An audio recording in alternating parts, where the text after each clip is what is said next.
Bienvenidos amigos a un episodio más de La Voz Anónima. Gracias por sintonizarnos, ya que las lecciones en las historias solo tienen valor cuando se cuentan. Como siempre, tratamos de contar solo historias verídicas, historias que nos han contado las personas que lo han vivido. Recuerde darnos un like y suscríbase. Si está esperando a los niños afuera del kinder, es tiempo de que le suba el volumen y le ponga atención a La Voz Anónima.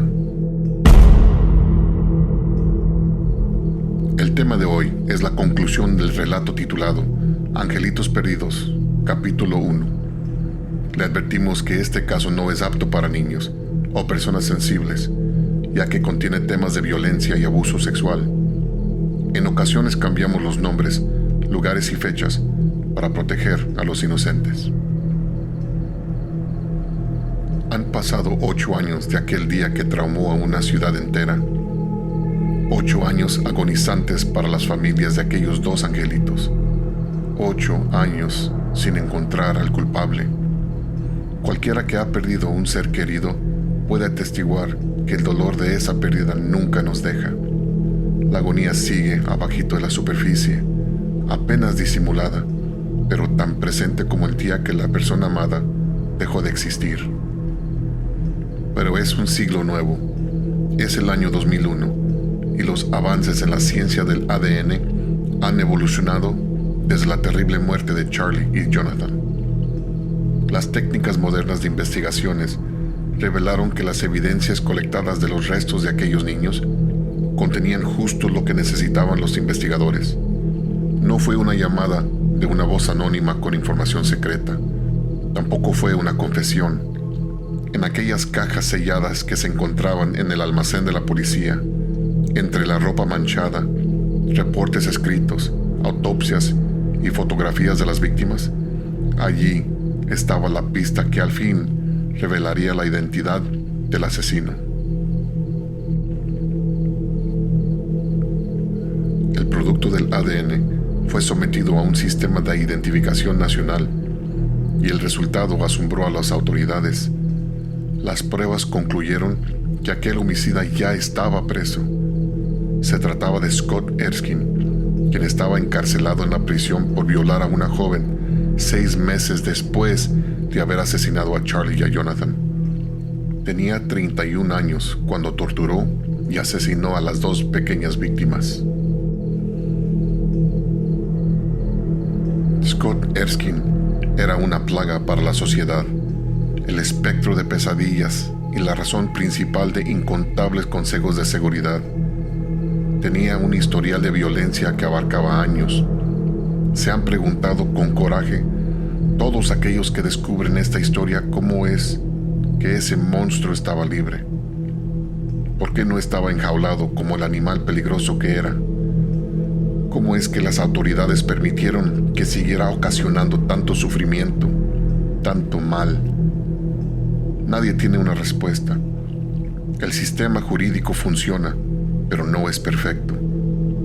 Con todo y eso, no hay manera de justificar el por qué Scott Erskine estaba libre para cometer tan crueles actos a tan inocentes víctimas. Como varios asesinos, Scott Erskine sufrió una niñez llena de abusos y maltratos. Su padre fue un alcohólico violento que golpeaba a Scott y a sus hermanos, igual que a su esposa, la mamá de Scott.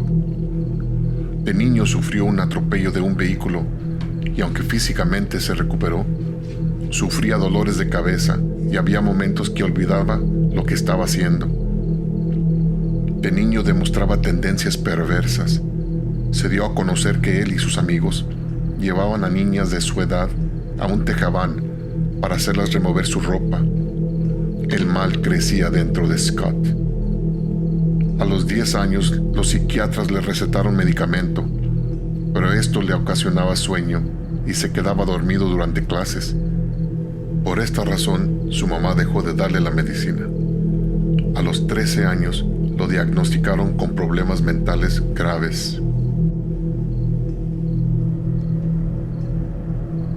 Los impulsos oscuros de Scott solo aumentaban. En una ocasión, se aprovechó de una amiga de su hermana, la invitó a un lugar privado y allí abusó de ella. Sus deseos torcidos se hacían cada vez más extremos. A sus 15 años, caminaba a casa con una niña de 12 años, cuando con un cuchillo en mano, la violó y después de haber terminado con ella, la encaminó a su casa, aún con el cuchillo puesto en el cuello. Por este caso lo encerraron en un centro de detención juvenil que contaba con una sección para adolescentes con problemas mentales. Desafortunadamente, nunca lo admitieron a esa sala de la institución y nunca recibió tratamiento para su condición. Quizás si los doctores de aquella institución lo hubieran tratado, aún vivirían las víctimas de Scott Erskine. Pero no fue así. Cuando al fin fue liberado, sin tratamiento y en un estado mental peor de cuando lo encerraron, las autoridades, sin pensar en las consecuencias, soltaron a un depredador con sed de violencia. Ya libre, Scott no pudo detener sus tendencias enfermizas. En poco tiempo cometió otro terrible acto, esta vez a un menor de 14 años. Scott golpeó y ahorcó a este hasta que el joven perdió el conocimiento. Cuando despertó, Scott trató de disimular lo que había hecho, actuando como si él lo hubiera encontrado así y lo estuviera ayudando. Esta farsa no le resultó. La policía lo arrestó y fue sentenciado a 4 años de cárcel. Pero él era tan peligroso que el hecho de que estuviera encerrado no lo detuvo a tener más víctimas. A sus 19 años de edad y encerrado en la cárcel, Scott asaltó sexualmente a otro preso. El apetito por violencia lo consumía. En 1988, después de salir de la cárcel, Scott Erskine se casó, pero este matrimonio no duró mucho tiempo. En un ataque de rabia, Scott brutalmente golpeó y ahorcó a su esposa, quien estaba embarazada de 6 meses. Temiendo por su vida y la vida de su bebé, huyó de Scott y nunca regresó con él. Scott ya es un hombre. Sus deseos por crueldad solo han intensificado. En 1993, una mujer que esperaba el camión cruzó caminos con Scott. Después de una plática amena, él la invitó a su casa y ella aceptó. Ya que ella se encontraba dentro de la casa, Scott la golpeó y la violó repetidamente durante varios días que la tuvo presa. Por motivos que aún se desconocen, a esa víctima la dejó libre.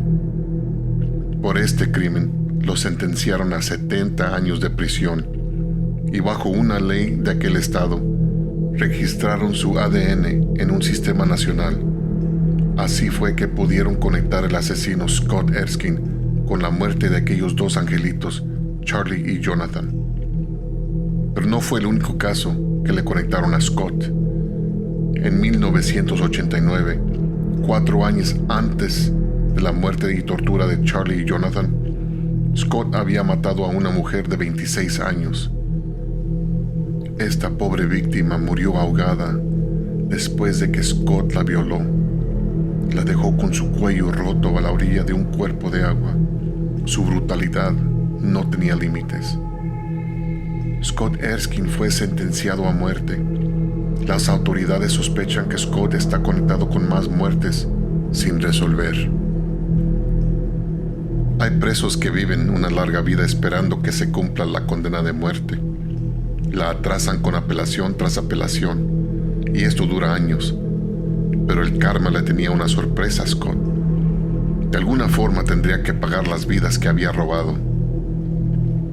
En el año 2020, mientras estaba encerrado en una prisión de alta seguridad, Scott se comenzó a sentir mal. Primero comenzó con una tos, después gripa. Al poco tiempo se agotaba mucho y comenzaba a tener dificultad para respirar. Apenas podía caminar. Entró a la sala médica de la prisión y allí, agonizando sin poder respirar, murió. El maníaco Scott Erskine cayó víctima de la pandemia. ¿Usted qué opina? ¿Es culpa de las autoridades tanta tragedia? ¿Era preferible que Scott se hubiera pasado la vida como animal enjaulado? ¿O fue justicia que muriera de tan cruel manera? Platíquenos en los comentarios. Si le interesa escuchar más relatos como este, regálenos un like y suscríbase a La Voz Anónima para que no se pierdan episodios nuevos. Y por ahora, se despide La Voz Anónima. Cuídense y cuídense uno al otro. Hasta la próxima.